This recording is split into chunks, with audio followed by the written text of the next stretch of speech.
Hi, everybody. It's the Spill the Wine Show podcast, episode 10, I believe. Hi, everybody. This is your host, Leroy.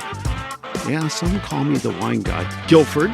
And we're going to have a little fun today talking about how to sprout vines for free. Now, I do have to say, when I was a kid and I drank Kool-Aid and sodas, I didn't really care about how they were made. I just liked to drink them, right? And I know there are folks who enjoy wine and even listen to stories about it, that the behind-the-scenes part is a little more esoteric, but those of us that dive in deeper, and we want to bring you into the deep end a little bit on the background and fun of the growing of wine grapes. And I'm going to talk about it more from an amateur standpoint, because I truly am. I'm sitting in my backyard on a lovely, lovely sunrise morning here on the southeast end of our Temecula Valley in Southern California. If you hear a little bit of noise in the background, at sunrise, I have about a mile between me and Highway 79 South and a big open field between my backyard and the highway. So if you hear noises of cars and other kinds of things, we're sitting here, because it's a very special day. Today is February 10th, 2022, and I can't do a show without, you bet, sipping wine. In this case, it's a sparkling Pinotage from, this is coming from Oak Mountain Winery on the Deep Portola Wine Trail, and that's out here in our Temecula Valley. Got to give a big hand of applause to the folks who put together last evening at one of the other wineries, Leoness, Mike Rennie and all of his folks there, all the people up and down the Deep Portola Wine Trail, displayed a number of their different wines and foods they serve up and invited all the industry, and I was there much of the evening, had a great time. What a fun time getting introduced into a lot of the different wines I hadn't tasted in a long time, so my tip of the cap to those folks. But hey, continuing on about today being a very special day, it is actually an anniversary, and giving me the pleasure of clinking those glasses, of course. I was a very, very lucky family man for many, many years. I met a lovely lady way back when I was 19 years old. Her name was Phyllis Lee Allen. And about 5.5 years ago, she passed away from complications of diabetes. But she's the mother and grandmother of all my kiddos and grandkiddos. And, life has an interesting cycle. And today's special anniversary it's my 3-year anniversary of my wedding to my lovely wife. And her name is Margaret Accardo Christensen, and now Guilford. So life is always turning and coming around for a lot of fun. And wine grape farming is, to me, it's a super connection to that. In so many ways, there's something so fun about the direct connection to the regeneration of life that comes about in this lovely creation we call Earth. So I want to start by a little bit of fun here. I am not a poet, but I know many people who are. Matter of fact, I'm a big music collector for many years. Way back in 1969, there was a band I'm sure many of you have heard of, and only until recently did they finally hang up the keys, if you will, the Moody Blues, and they had an album called On the Threshold of a Dream. Graham Edge, their drummer, always wrote these great poems, and the big baritone voice of Mike Pinder, their keyboardist, used to read them, and this really befitting to what we're going to talk about, how to take cuttings, yes, for free, and start your own little vineyard, in your backyard, if only in a few plant pots, okay? So anyways, there's a beautiful poem that kind of sums it all up. When the white eagle of the north is flying overhead, the browns, reds, and golds of autumn lie in the gutter, dead. Remember then that summer birds with wings of fire flaying came to witness spring's new hope, born of leaves decaying. Just as new life will come from death, love will come at leisure. Love of life, and giving without measure. gives in return a wondrous yearn of a promise almost seen. Live hand in hand, and together we'll stand on the threshold of a dream. Well, I am standing on the threshold of a dream. I want to bring you along into it. I'm looking right now, and you'll see the pictures posted both at SpillTheWine.show and maybe on our Instagram page of my what I call my little wine grape forest. Okay, I have some pictures from last summer when it was all flourishing, and right now when it looks like a bunch of little sticks that I'm going to be transplanting into their own individual pots. So before I get into that part of it, and for those of you that are going, okay, how can I do this for free? Well, you have to be a little bit near some kind of wine country, okay? You could be up on the Malibu coast. You could be somewhere around in San Diego. You could be out in the Cucamonga Valley. You could be here in our Temecula wine country, or you could be someplace else across the United States where they grow grapes, because I'm fortunate to have a number of you that, though you know I'm a big Southern California guy, this is my stomping ground. I talk all things wine, and have had the fortune to drink some wine, I mean some really expensive wine, with some pretty hoity-toity farmer winemaker owners up and down the California coast in years past, but it's always my stomping ground that is my heartthrob. So before we get there, let's tackle some things that are very relevant. Okay, first is the Small Wine Growers Association. I want you to Google that, okay? And they have a beautiful website. It is just a bunch of wannabes like myself. We farm wine grapes all over Southern California. We get together usually the second Monday of each month at 6 p.m. in the Grand Ballroom at Wilson Creek Winery, right in the heart of our Temecula wine country. Anybody, anywhere is welcome to come. The cost of entrance is you have to bring a bottle of wine to share with everybody else at your table. And if you don't bring it, we still let you in anyways.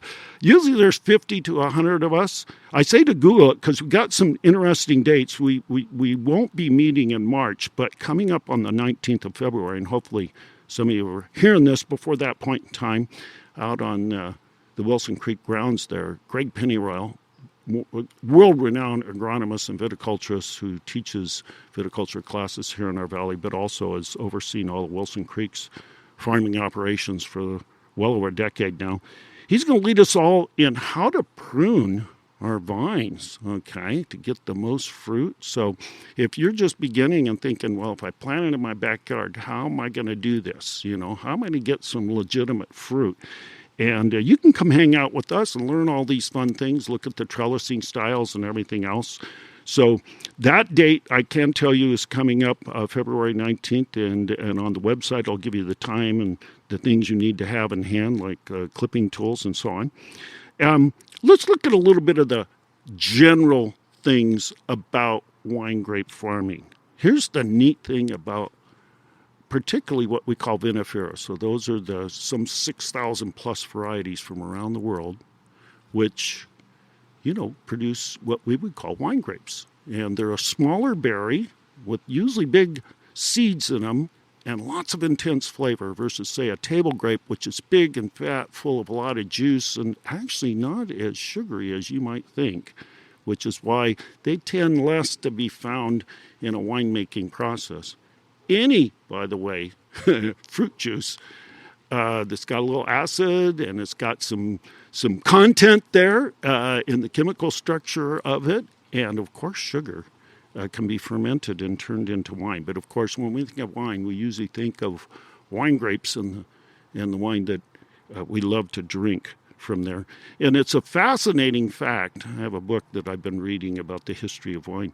You know, it was a joke for many years because I love Trader Joe's and I love all the wines that they market. But you know, they made their mark with $2 chuck, which is not $2 anymore. But that high volume production of wine is considered in this book I've been reading pretty much better than anything that the ancient times of winemaking ever saw. I mean, what we have and take in general and common as, well, that's just everyday wine, is miles above what they used to labor so difficult for stomping it with their feet and all the different ways of getting the yeast and doing the venting in clay pots and other kinds of fun things. We produce wine even on the mediocre level that's miles above what was drank for hundreds and hundreds of years. So we're pretty spoiled. So in the realm of farming wine grapes, it's a plant that thrives in an environment that's like on the edge of different environments. So if you give a wine grape all the stuff it wants as far as property that has super lush, rich soil, lots of regular, water and so on, they turn into, first of all, they crawl around on the ground, and they're natural climbers, and they look for a pole or a post or a tree or something, a bush, to climb up into. And they will produce fruit on the new growth as it reaches further and further out, kind of going its own way and doing its own thing. And somebody a long time ago figured out, if we make it grow the way we want instead of the way it wants, we can get a lot more out of it. And in this case, we're talking about taking a cutting from a branch, which we would call a cane, and I'm going to interchange, you might say, tree terminology with wine farming terminology, simply because most of us as kids grew up understanding trees and branches, and there's a lot of similarities between what we call the scion and the cordon as we structure out a trellising of a vine. And as they grow and we wire them up and force them to grow the way we want, they harden up over each year, and you've probably seen them. They, over time, look like a tree trunk, and they can be grown up like a tree. They can be trellised out to just one side, which we call a single-sided cordon, or they can be looking like a T, or when you trim them down with the points that the vine has, the new branches pop out, the canes, they look to me like a Jewish menorah when they've been trimmed beautifully during the off-season. And there's just a number of different ways of trellising vines depending on what's going on in the climate and what you're looking for as far as how much volume of production or what the quality is that you want of the fruit. Most of us that are growing at home, we're gonna run with what works, but doesn't cost us so much, unless you're crazy like me and have 350 vines sprouted in your backyard and in pots, and you don't know. I'm not going to be able to plant them in my backyard, so I got to come up with some property. But it's, some of you remember that movie, it said, build it and they will come. Yeah. Do you remember that, Field of Dreams? Well, there are some people I think they stole that line from. Audrey and Vincenzo Salurzo in 1968 in our Temecula Valley planted the first commercial vineyard in May of that year. So we're coming up on our 54th anniversary of commercial wine grape farming in our Southern California Temecula Valley. Actually, they planted 20 acres of Chenin Blanc, for which they named one of their children, their daughter Chenin. Beautiful, light, white grape from France. And Petite Sirah, in that day, that Rhone variety of grape was hardly known in California.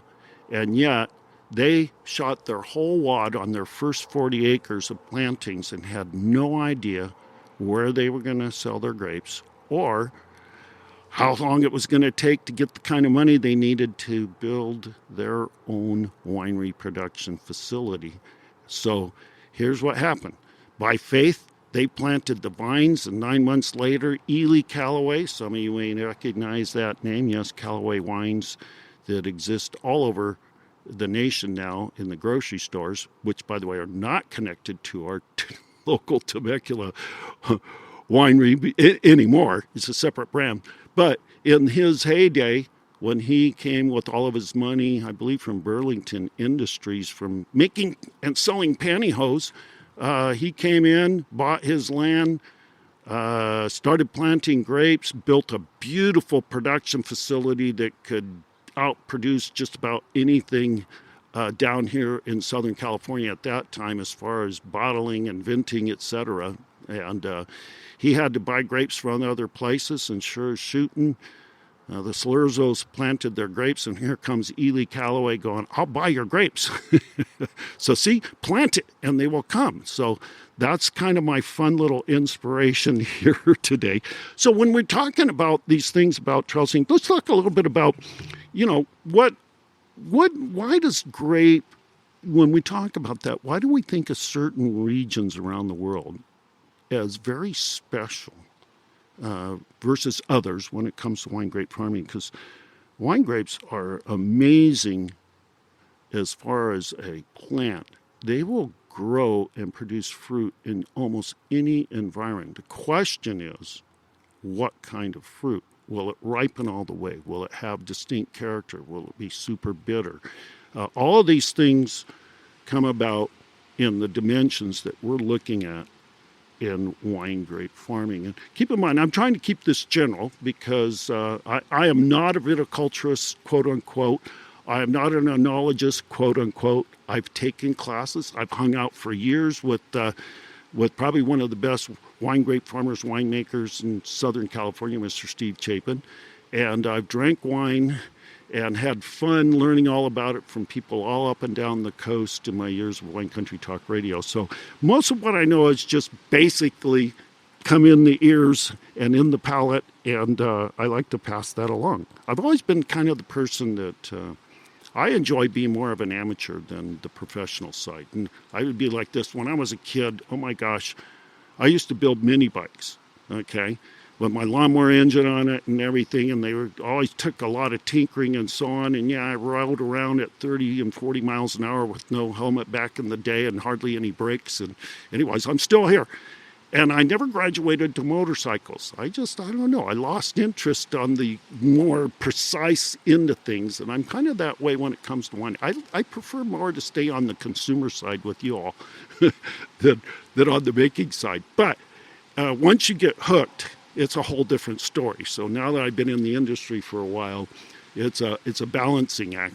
And we got a little bit of a Santa Ana wind coming up. You might hear that in the background. I got a bunch of beautiful palm trees and some pine trees out behind my property here, and they make me sound like I'm in the mountains. So we're going to take and look at what is it around the world that we talk about as far as great places to grow grapes. Well, you got to have a season or growing season. In Southern California, of course, gosh, one of the longest growing seasons we've got just about anywhere. We have very, very mild winters here. And if you're in our Southern California area, shoot, you can have a growing season from mid-February to mid-November. And that's not uncommon for a lot of the different grape varieties we have. In many other areas, the season's going to be a lot shorter. It might start not until May, and it may time out, by mid-October, especially on, more northern regions and the East Coast and so on. They have a shorter growing season. So there are things you have to do with your wine grape farming to mitigate some of those trade-offs. We're usually looking for something in a realm of a maximum daytime temperature on average of about 90 degrees.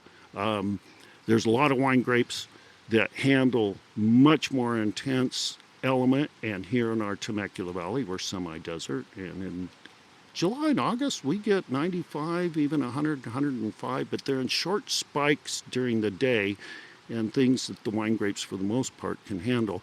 And then at nighttime, you want a cool down of about 30 degrees for whatever your high temperature is.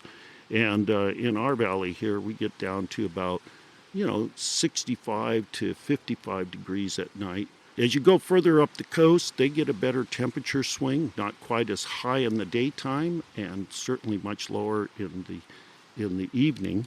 And the way the nutrients flow in and out of the vine to the fruit is affected by that temperature swing. And that's about as detailed as I'm going to get into that part of it. Okay.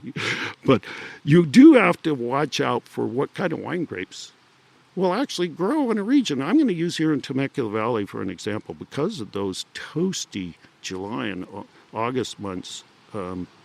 Pinot Noir is a great example of a grape you don't want to grow in our Temecula Valley. Will it grow? Will it produce fruit? Sure it does.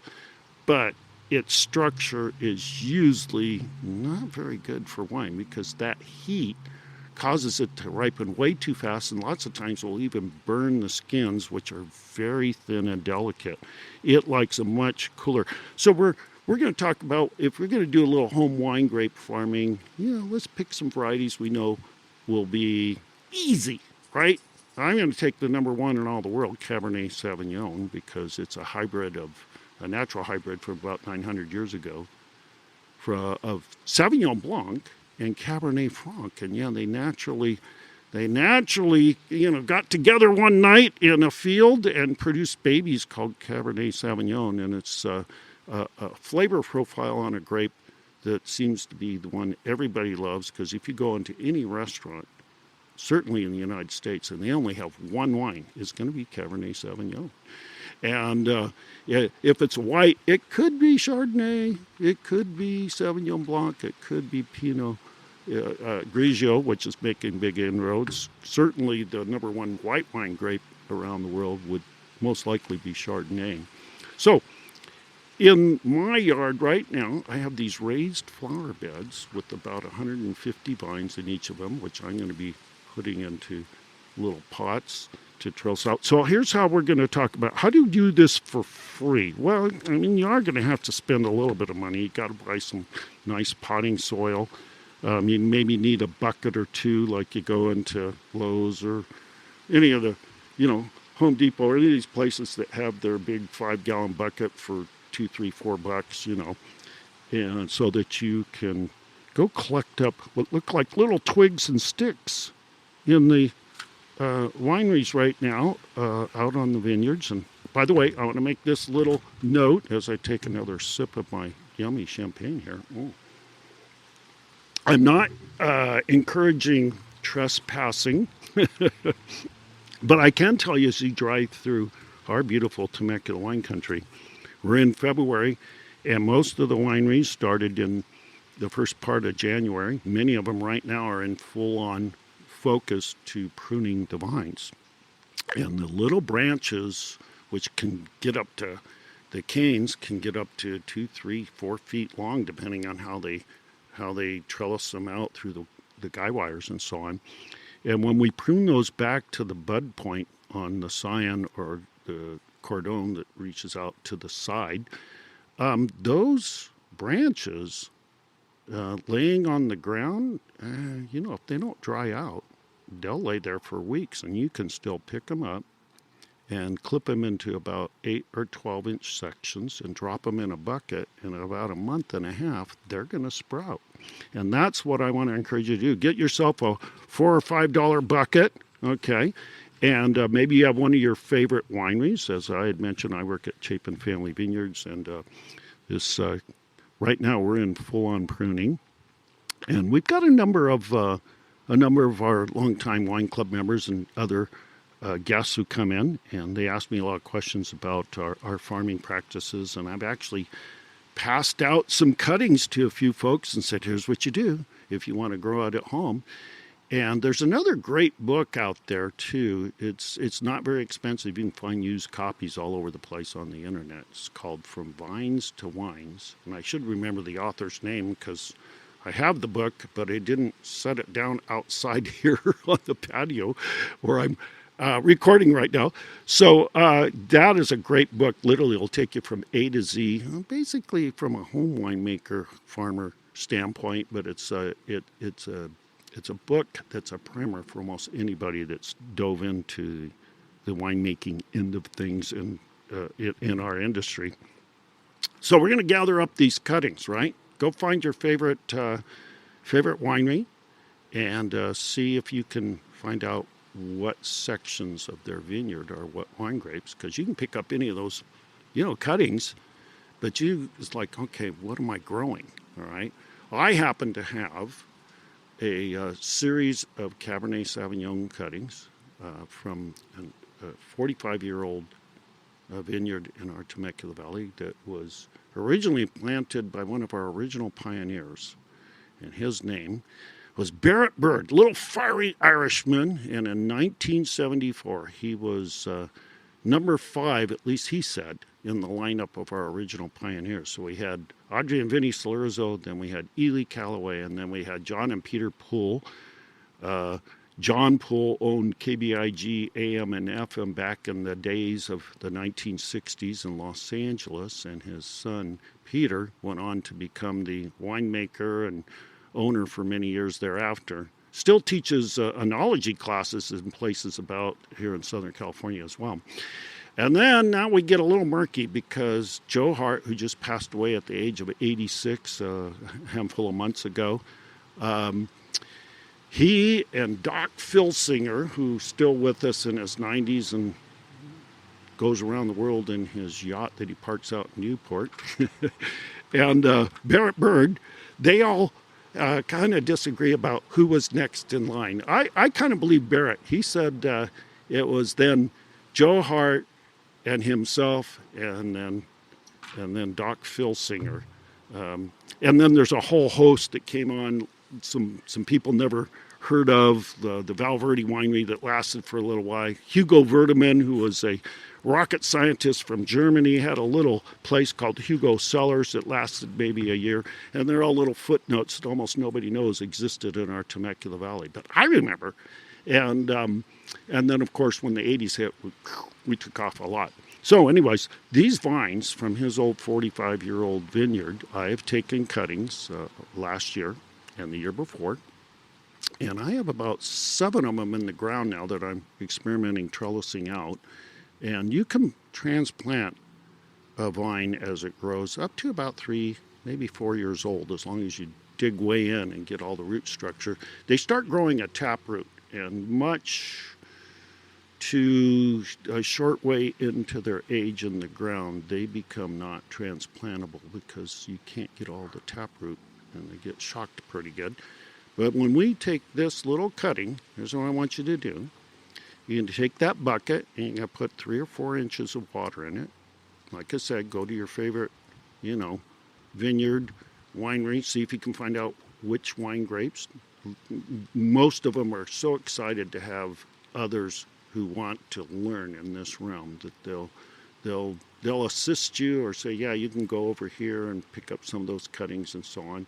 Certainly, I can tell you at Chapin Family Vineyards, at least now through, say, the end of February, as we get all of our pruning complete, before we mulch them into the ground, you can come by and see me, and I can tell you which ones are exactly, whether it's Syrah or Cabernet Sauvignon or Petit Verdot or Tannat or Montepulciano, Aglianico, Petit Syrah, Cab Franc. Those are all our big reds that we grow. And you pick up those and cut them into, you can get 2 or 3 sometimes out of a cane. You cut down to about 8 inches. Put them in the bucket of water and just make sure it never dries out. And it'll sometime around mid-March to mid-May, you're going to see all of a sudden leaves popping out all over the place. Now, they won't have any root structure, and within the first handful of days to maybe weeks, you want to watch the leaves start growing out. But if you go too far, it's like opening a bottle of red wine, okay? It's good, and it's improved by the first couple of hours of oxygen exposure, and then it starts oxidizing even faster, and it goes south, as we say. That's true with your vine cuttings, okay? The vine cuttings, you got a little window of time there where they need to get into the ground. So what you want to do is, in my case, I went and got me these, it's about 4 foot by 3 foot raised planter beds that Tractor Supply, that's all over the place right now. In the spring, they always have them on sale. I think it was like $120 or $140 for one of these, and they're pretty deep. They got about a 1.5 foot deep trough, and you fill them up with bedding, potting soil, And then you get, it's like 10 or 15 bucks. You go to any of your nursery supply places, pick your favorite, and get a little jar of root enzyme powder, and you take the cane out of the bucket now that it's sprouting, and you dip it in the little jar of enzyme powder, get about an inch worth of coverage on the bottom of it, and then you put it in the ground of that lush, rich soil. And in my case, what I did is to be efficient. I put each one in the ground about 3 inches, maybe 4 inches apart, in rows about that far apart too. So I was able to get like 170 cuttings in, and then they flourished into the vine forest, and you'll see it in the pictures. Now this year, what I'm doing, we're in the dormant season, so we're going to avoid the shock that comes from transplanting by when the vines now are in the focus of what it's structuring itself in the roots to pull all those nutrients and to bud forth here at bud break time. So right now I'm going to be transplanting these guys into individual pots, 1 gallon pots, where I will keep growing these for maybe another year, and they'll be ready then to plant in the ground if I'm going to do a major trellising or a vine plant. Now, professionals, many times, when we're going to design out a farm of wine grapes, we're going to go to the commercial farming operations that take the vine cuttings and they put them on very specialized rootstock for which they hybridize. And boy, the time it takes to do that, I don't know. That's beyond my pay grade there. All I know is that we come up with different rootstocks for which you can splice your chosen wine grape type onto, and then you order them in advance, and they get them all sprouted out, and they're about 2 years old when you receive them, about 18 inches high, and will drop 8 to 12 inches into the ground with the root structure, and then start the trellising of them with a little cone, a little plastic sleeve to stop the vine from crawling, but grow the way we want it. Make it grow up straight, and then we'll start forcing it along the guy lines of a trellis. And I'm using general terms here. You can see in your mind's eye, many of you have seen vineyards, so you have an idea. Anyways, so when you take a cutting, as I did, from Barrett Bird's old Cabernet Sauvignon vineyard, we would call that a clone. So that little teeny piece of property off of Madera de Playa here in our Temecula Valley has a special little makeup and difference, in my opinion, of some of the soil and whatever the original clone was of Cabernet. And he always had a very special signature and taste off the fruit that came from that property. So that becomes extant in the vines themselves. And we typically don't grow grapes from seeds because they can get cross-pollinated. Now the vines themselves they're self-pollinating. They have a male-female component within the original, and I'm just going to use general terms, in the flower clusters as they break forward, okay?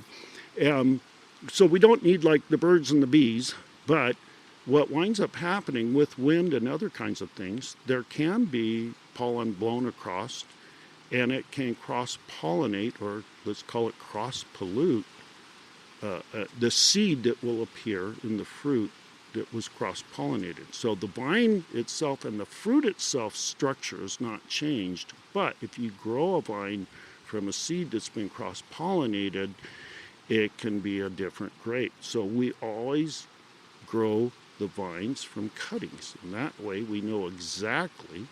And if you went right now and said, hey, let's use Nouveau Vines up in the Napa area, and said, I want to order 2,000 Cabernet Sauvignon vines. And they go, great, there's about 87 different clones. Which one would you like? And which kind of rootstock? So you have to do a little consulting, get a little.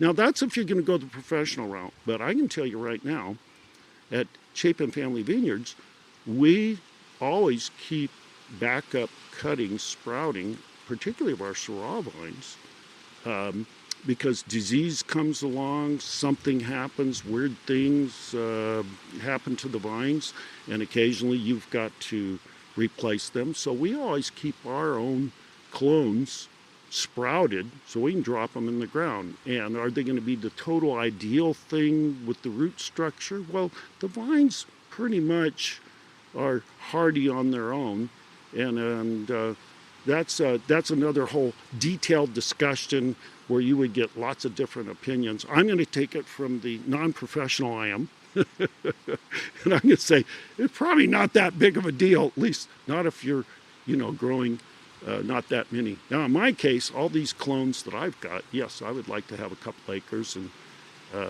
sprout them all with their own natural roots and take my whirl, because I would love to bring back a little old Bird Santa Margarita River winery brand, at least, of Cabernet Sauvignon. So, all right, so here we are. We're having a little fun early in the year here of 2022. It is February. There is all the pruning going on. You could drive through your favorite wine country, pull off to the side of the road and, walk through the vines and pick up some sticks. Now, hopefully you know what vines are growing there, and hopefully you have relationship with the people who are there at their farming operation, and you can find out what wine grapes are which, because like I said, many of them are excited, the idea that you'd want to actually sprout their vines. So, well, there you have it. This is the fun round, and I have a whole lineup of folks here in Southern California over the next several weeks who are doing exactly what we're talking about right now, and they're actually growing it and selling it professionally to local wineries. And we're going to talk with them. What was the inspiration?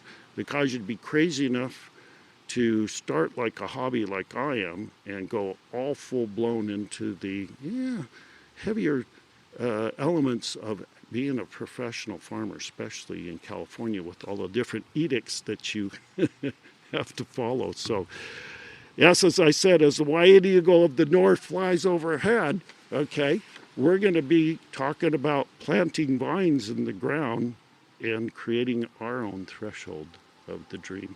Thanks, everybody. And this, as I said, it's been episode number 10 of the Spill the Wine Show podcast. This is your host, Leroy Wine Guy Guilford, and I thank you all for hanging in. Oh, one last note, too. I love simple.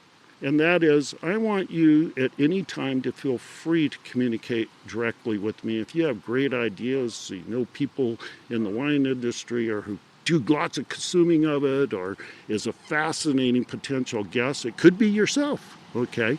My direct email for 25 years has been myrvguy@aol.com. So that's like my radio value guy at AOL.com, myrvguy@aol.com, and I would love to converse with you. And let's have some fun drinking wine and talking about it. Alrighty, everybody, and we will see you soon.